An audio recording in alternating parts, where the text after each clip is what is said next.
세상 모든 사람들이 부자가 되는 그날까지. 안녕하세요, 차차리비철입니다. 반갑습니다. 자, 오늘은 유가전쟁 관련돼서 말씀드리겠는데요. 사실 지금 코로나19 때문에 다들 좀 힘들어 하잖아요. 근데 이 전 세계 경기가 이 코로나뿐만 아니라 이 유가전쟁 때문에 사실 경기가 지금 이렇다라고 보는 시각도 있기 때문에 이 유가전쟁에 대해서 오늘 좀 말씀을 드리도록 하겠습니다. 그 전에 잠깐 구독, 좋아요, 그리고 알람 버튼까지 이제는 다들 알고 계시죠? 꼭 좀 부탁드리도록 하겠습니다. 그럼 본격적으로 시작해보도록 하겠습니다.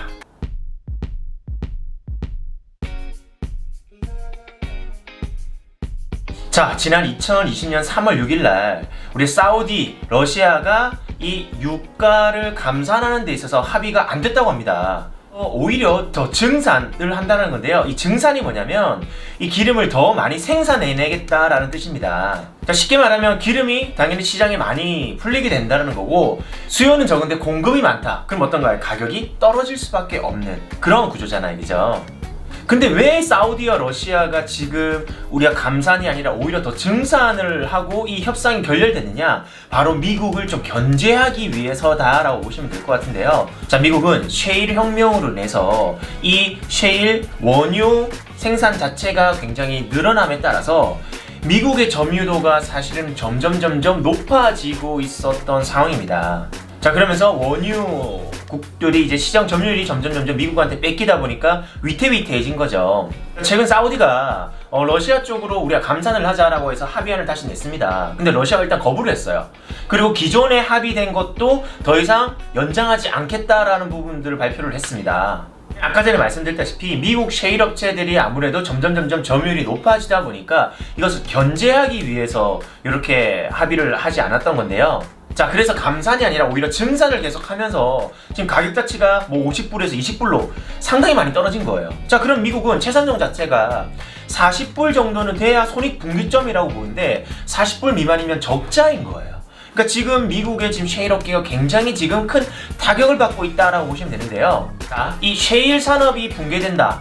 뭐 요 정도까지는 그냥 산업이 붕괴되는 거 아니냐라고 단순하게 생각할 수 있지만, 사실 이 미국의 셰일 산업이 붕괴가 되면 미국의 붕괴다라는 말이 있을 정도로 굉장히 밀접한 연관이 있습니다. 미국의 이제 셰일 산업들이 아무래도 거대한 설비 투자를 하기 위해서 돈이 많이 들잖아요. 자, 그래서 뭐 자본 조달을 하기 위해서 회사채를 발행한다는 등 뭐 자본을 빌려가지고 뭐 어쨌든 이거를 했었는데, 만약에 이 셰일 업체가 만약 붕괴가 된다라고 가정하게 되면, 그러면 그 돈을 빌려준 또는 회사채를 매입한 그런 금융 회사들 같은 경우에는 아무래도 그거를 내가 뭐 못 받으니까 돈을, 그러니까 어떤가요? 아무래도 손해가 굉장히 큰 타격이 올 수 있는 거예요. 즉, 셰일 산업이 붕괴가 되면 단순하게 셰일 업체가 붕괴되는 게 뿐만 아니라 이 금융 회사들도 줄도산 날 수도 있기 때문에 이 미국에서는 사실 이 셰일에 대한 부분들을 막으려고 굉장히 힘을 쏟고 있다, 이 정도로 좀 보시면 될 것 같습니다. 그런데 엎친 데 덮친 격으로 자, 사우디, 러시아, 미국 이렇게 싸우고 있었어요. 자, 그런데 여기에 석유 수출국 기구에서도 오히려 더 증산을 하겠다 라고 해서 발을 이제 들어당긴 거예요.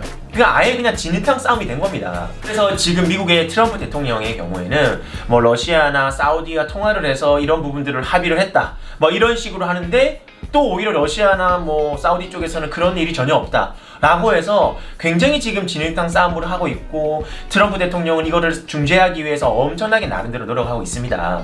그래서 지금 상황에서는 서로 지금 계속 눈치를 보고 있고 서로 경쟁을 하고 있기 때문에 이게 언제 끝날지 아무도 그럼 모르는 상황입니다, 지금. 근데 이게 왜 그러냐면, 자, 우리가 사우디와 러시아가 많이 합의를 해요, 미국이랑. 자, 그래, 우리 알겠어, 감산하자 라고 해서 합의를 했는데, 미국 입장에서 한번 볼게요. 미국 입장에서는 아까 말한 것처럼 뭐 미국 셰일 업체 야 빨리 감산해 한다고 해서 바로 감산이 될까요? 왜냐면 지금 자체도 뭐 차입금이나 이런 부분들 때문에 굉장히 힘들고 있는데, 지금 요거를 당장에 뭐 감산을 한다고 하면은 당연히 계속 적자가 날 수밖에 없어요. 그리고 이런 감산을 하기 위해서는 단순하게 말로만 하는 게 아니라 뭐 법적인 제도나 여러 가지 절차라는 부분들이 있을 거 아니에요. 그냥 그런 부분들을 거쳐야지만 실제로 뭐 감산에 대한 부분들을 할 수 있는데, 그런 부분들까지는 굉장히 많은 시간이 필요한 거예요. 그러면 그 사이에 충분하게 다른 뭐 셰일 업체들이 붕괴되거나 파산하거나 이런 회사들이 점점 많아질 수밖에 없기 때문에 상당히 사실은 힘들다라고 보시면 될 것 같습니다. 자, 이렇게 되면 사실 또 우리가 좀 체크를 해봐야 되는 부분들이 미국 하이힐드 채권이라는 부분들입니다. 일단의 하이힐드 채권이 뭐냐면 신용등급이 낮은 회사의 채권을 하이힐드 채권이라고 불리는데요. 자, 말 그대로 우리가 신용도가 낮아요. 신용도가 낮으니까 어때요?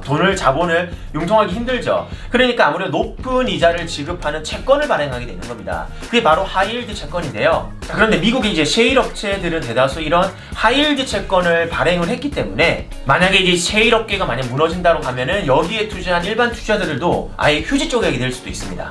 물론 자, 정부에서 이 셰일 업계가 망하면 아무래도 미국 아까 망한다고 말씀드렸잖아요. 자, 그렇기 때문에 망하게끔 놔두지 않고 오히려 채권을 매입한다든지 사실 정부에서 많은 노력을 하긴 할 겁니다만 사실 위태위태한 거는 사실입니다. 자, 그래서 우리 미국의 하이힐드 채권 펀드 이런 것 등을 좀 투자하시려고 하시는 분들은 이 부분을 꼭 좀 체크를 하셔가지고 투자에 유의를 좀 하셨으면 좋을 것 같습니다. 자, 정리를 딱 해드릴게요. 자, 우리가 미국에서 점유율 자체가 높아지고 있으니까 산유국에서는 이를 견제하기 위해서 기름을 더 생산을 해낸다. 자, 그러면서 가격 자체가 떨어지고 있다. 그래서 트럼프가 여러 가지 방면으로 합의를 하려고 굉장히 노력하고 있지만 사실상 굉장히 쉽지가 않다.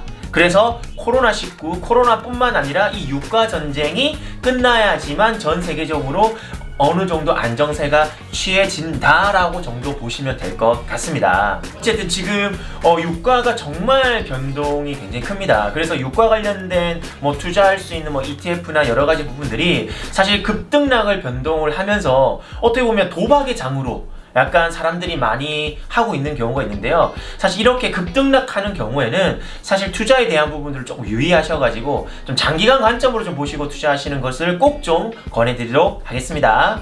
오늘 내용이 조금이라도 유익했다 생각되시면 구독, 좋아요, 그리고 알람 설정 꼭 좀 부탁드리도록 하겠습니다. 그럼 다음 시간에 뵙겠습니다. 안녕히 계세요.